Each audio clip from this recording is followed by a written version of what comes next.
Hi hello வணக்கம். நான் உங்கள் ரீட்டா குலோத்துங்கன்.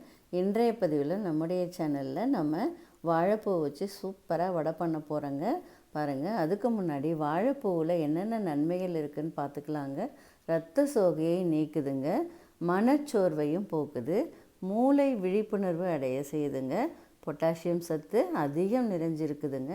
அப்படிப்பட்ட அரிய வகை வாழைப்பூவில் நம்ம சூப்பராக வடை பண்ண போகிறோம்.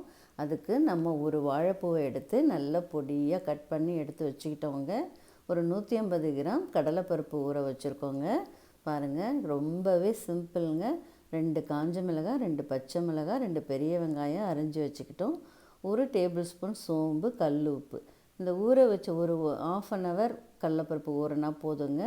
அதை நல்லா கொரப்பாக அரைச்சிக்கிட்டு அரிஞ்சு வச்சுருக்க வெங்காயத்தையும் சேர்த்து கடலைப்பருப்பையும் சேர்த்து அரைச்சிக்கிறாங்க. ரொம்ப சூப்பராக சீக்கிரமே செய்திடலாம். கடலை எண்ணெய் கடாயில் திட்டமாக ஊற்றிக்குவோங்க. நம்ம 4 நாளாக போட்டு எடுத்துக்கலாம். சூப்பராக குயிக்காக முடிஞ்சிடும். ஈவினிங் ஸ்நாக்ஸ் மாதிரியும் செய்து கொடுக்கலாம், இல்லை சாப்பாட்டுக்கு சைட் டிஷ்ஷாகவும் எடுத்துக்கலாங்க. இந்த வடை ரொம்ப உடல் நலத்துக்கு ஆரோக்கியமான விஷயங்கள். பசங்களுக்கு இப்படி செய்து கொடுத்தா நல்லாவே சாப்பிடுவாங்க. பெரியவங்களுக்கும் இது ரொம்ப நல்லது. பாருங்கள், எவ்வளவோ நன்மைகள் நிறைந்த வாழைப்பூவை நீங்களும் சிம்பிளாக இது போல் இந்த கொடையில் வடை செய்து கொடுங்க ஒரு நாளைக்கு. பாருங்கள், எவ்வளோ நல்லா இருக்குது பாருங்கள். மாதத்தில் 2-3 தடவை கூட இப்படி வாழைப்பூவை நம்ம பொரியலாகவோ கூட்டாகவோ இல்லை இது மாதிரி கிறிஸ்பியாக வடையாகவோ செய்யலாங்க.